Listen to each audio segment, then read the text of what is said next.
Ladies and gentlemen, our second bout of the evening is a featherweight contest scheduled for 3 rounds. Introducing first, this man fighting out of the red corner. He stands in at 5'6" tall. He weighed in at 145 pounds. He is a freestyle fighter, undefeated in his amateur career. 4 bouts, 4 victories. 2 of those victories end by way of submission.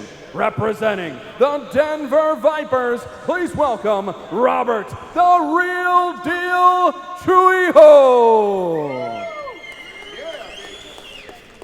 His opponent, this man, standing across the cage and fighting out of the blue corner. He is a wrestler, also undefeated in his career. 3 bouts, 3 victories, 2 submissions. He stands in at 5'9" tall. He weighed in at 145 pounds, representing the San Diego Valor, Prince Fillingame.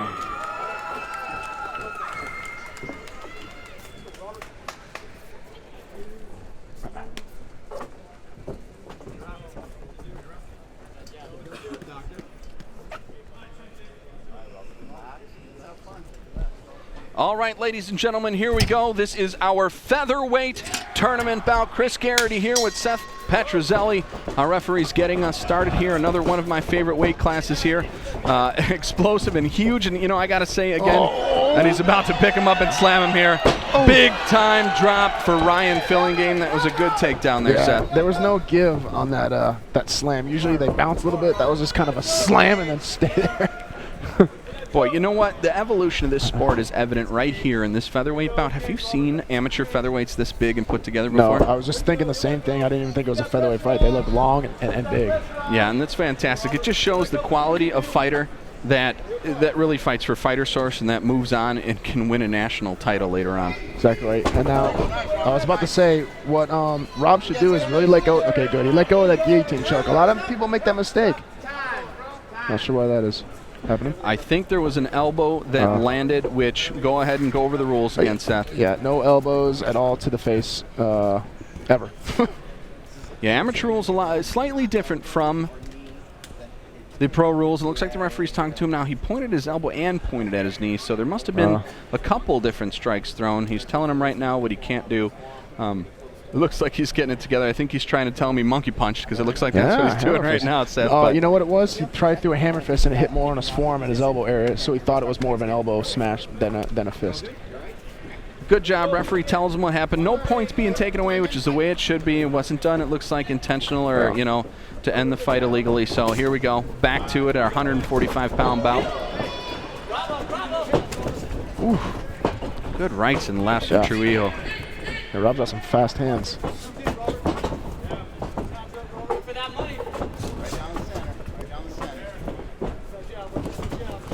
Trujillo in the white shorts with the red trim for the Denver Vipers, and Ryan Fillingame blue shorts, yellow trim for the San Diego Valor. Again, guys, don't forget, you can live tweet us any questions. Tell us what you think about the fighters. Who do you think's winning the fight? If you disagree with Chris or myself, let us know. I've gotten a couple tweets, but none that I can mention on air. I appreciate those, too, I guess. A lot of power showing in the stand-up from both fighters here. I think if somebody lands one flush in the chin, we might have a knockout coming here soon. Good jabs, too, from Fillingame.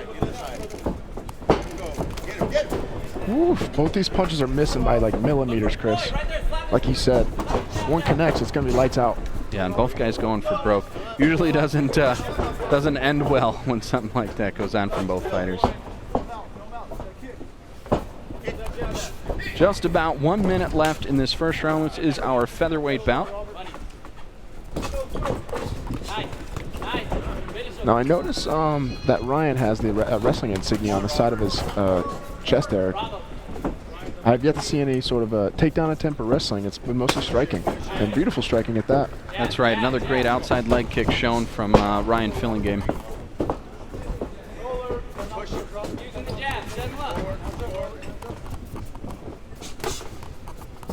Yeah, pretty sure that's blood dripping from the nose of Rob right now. And we're not sure what that came from. Could have been one of those beautiful punches that's landed. Yeah, that probably did it, or helps it.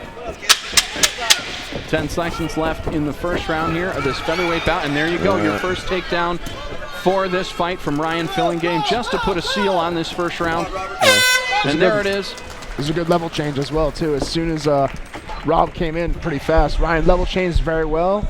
Boom, got that single leg, transitioned to a double, and got the takedown. And that is a way to put a stamp on the end of the round, too. You never know what the judges are going to do, as we've always stated, but what's the last thing they see right before the bell? Boom, takedown, couple of shots. Exactly. And I think that's actually going to stick with me, too. I was going to give him the round anyways, but I do think Ryan Fillingame took that first round. Yeah, I agree with you. Looks like his technique worked. Last 3 seconds of going hard paid off for us, too. All right, so you're in Robert's corner. What are you telling him right now? What are his coaches saying to him?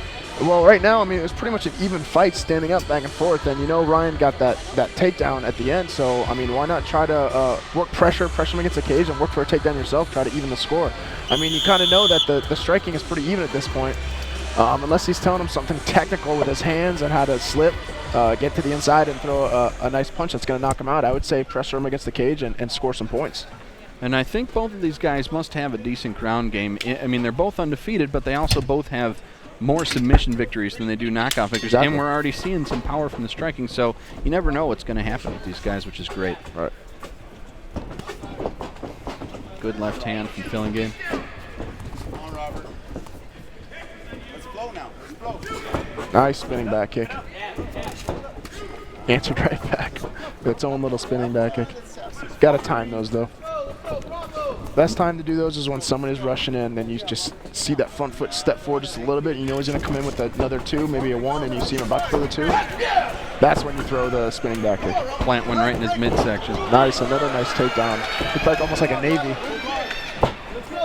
Now knee on belly position. Not a fun position to be in, especially when you're already breathing hard and you're tired.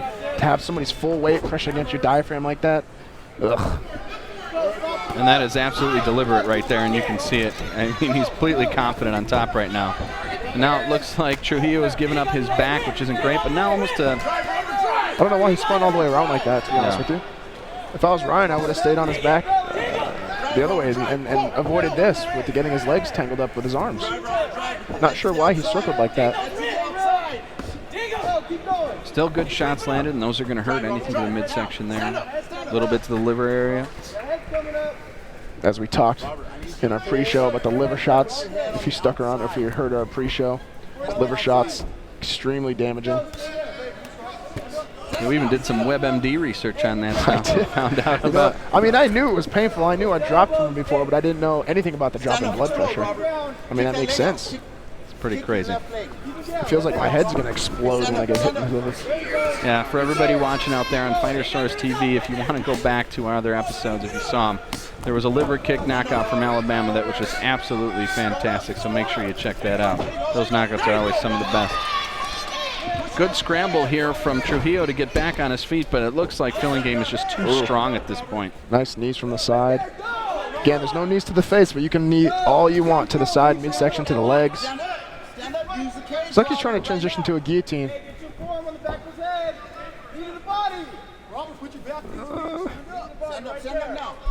Could be going for it. We'll see if this strategy works out for him, Seth. Bold strategy. Prince Ryan Fillingame in control in the second round here. It doesn't look like Trujillo is set for the rest of this fight. He is breathing pretty hard. His face is getting pretty beat up. He's going to have to come up with something nasty to finish this one out. Yeah, we're about toward the end of round two here. I'll tell you what, Ryan has great level changes. Right now, I would let go of that guillotine because that's just going to get you into trouble. Seen that over and over again, man. It's just people hold on to that guillotine too long, and they don't try to swim under fast enough, and they can escape a lot easier if they let go and try to swim under. Instead, they hold on to that guillotine thinking they're going to get something. They circle to the opposite side, and then you're in a bad position. It holds you there. Yeah, and that's usually, you can tell with wrestlers' games especially too, that they're going to be in side control. They're okay sitting with their head in that position. They're not in trouble. They know that all the pressure's off their neck, so why you would just waste your strength and let that lactic acid build up and tire out your arms doesn't make sense. And nowadays you're hearing that a lot, though. The coaches from the corner screaming, let go of the guillotine, let it go. Right. That just comes with time. ring experience, cage experience, getting enough fights, and just having enough experience in jiu-jitsu to know to just let go of it. It's a lost cause. So Ryan Fillingame in complete control of this fight as we've seen it so far. I've got him up 2 rounds to none. Seth, what do you think? Yep, I agree with you. Again, I don't like to make judgment calls any longer, but that's just kind of an easy one to call, I think. I think that Ryan is definitely up in this scorecard. I'm going to force you to make judgment calls I don't from like now to on. make judgment calls. I think we're better than the judges anyways. How's Oh, that I know. sound? I 100% agree with you on that. All right, here we go. Getting ready for round 3. This is our 145-pound featherweight division. San Diego Valor's Ryan Fillingame versus Denver Vipers' Robert Trujillo.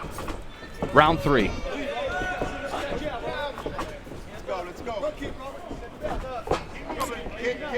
Fillingame just looks so comfortable and loose out there too, which is nice. You like to see that in an amateur fighter? Oof.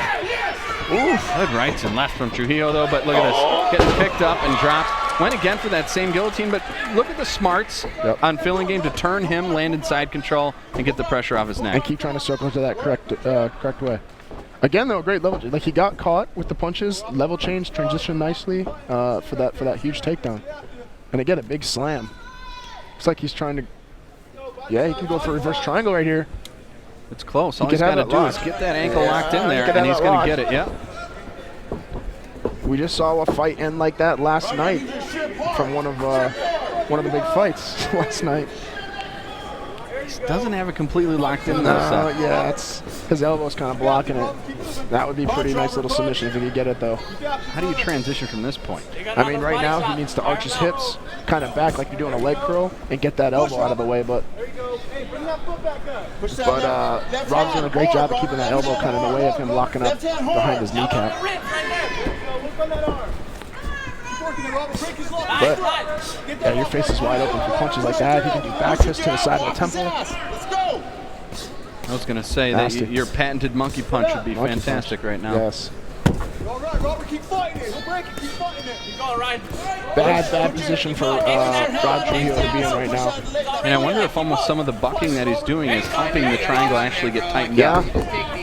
Yeah, it might be pushing him further up to the triangle because now look, his elbow's kind of out of the way. Yeah. He's kind of locked it in. So what's the escape? How do you even practice positions like that? Yeah, it seems counterintuitive, but I would take my right hand, try to swim it underneath, gable grip both my hands, and then try to push his hip away.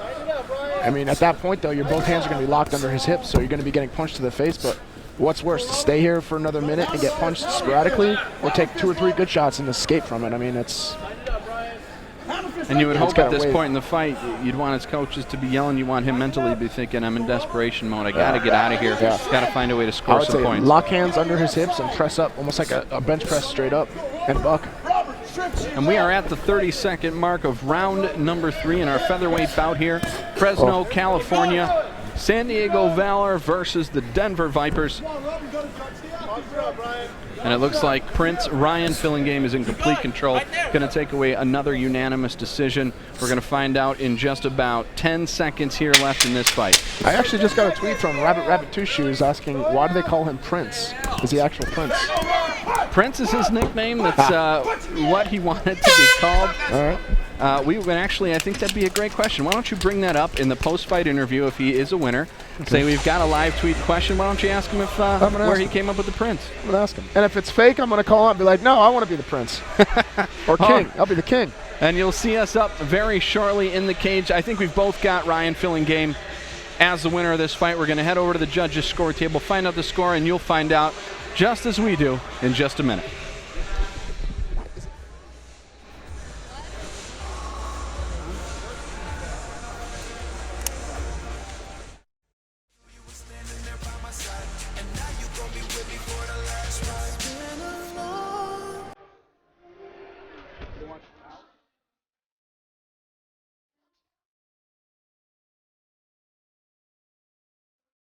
See you again. Yeah, we came a long way. You know, we started.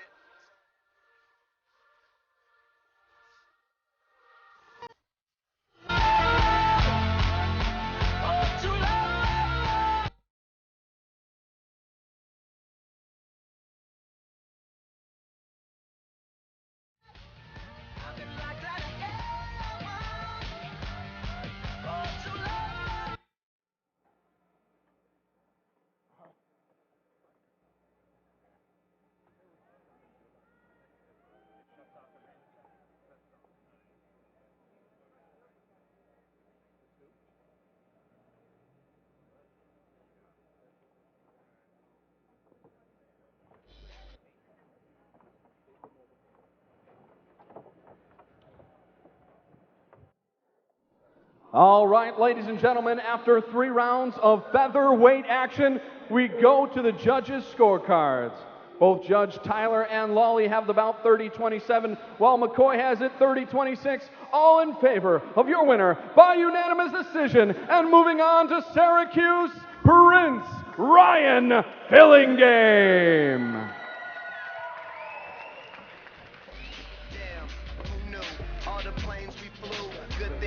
Ladies and gentlemen, I'm standing here with your winner, Ryan Fillingame. Ryan, beautiful 3-round victory. What was your game plan coming into this fight, man? Honestly, I don't come in with a game plan. I come in just ready for any possibility. I mean, he took the fight on short notice, which I appreciate, but stepped up 2 weight classes. I say thank you to him. Yeah, it's always tough coming in short notice, but you handled them with passion. Your technique looked superb, especially the last few minutes with the reverse triangle. I thought you were actually going to get it, especially with the hammer fist you were throwing on him. I thought it was going to sink in tight. Did you think you were going to get that submission at the end? No, not exactly. My legs were kind of tired, so. Yeah, that 3rd round is kind of tired. Yeah, I wanted to land some more shots in before I even thought about finishing it, just so his defense would lighten up. He'd more focus on those hits, but. Right, gotcha. We actually got a live tweet during the fight asking why you call yourself the Prince. Are you an actual prince of something, or is it just a nickname that you got? No, I wish, but no, I got it from my college wrestling coach. Gotcha. I guess it's because of my attitude and act like a spoiled little kid, I guess. Well, you deserve it, though. You should be a spoiled little kid. You won in here, came in here, dominated. Great victory. Moving on now to New York. Ladies and gentlemen, give it up for your winner, Ryan Fillingame! Yeah, thank you.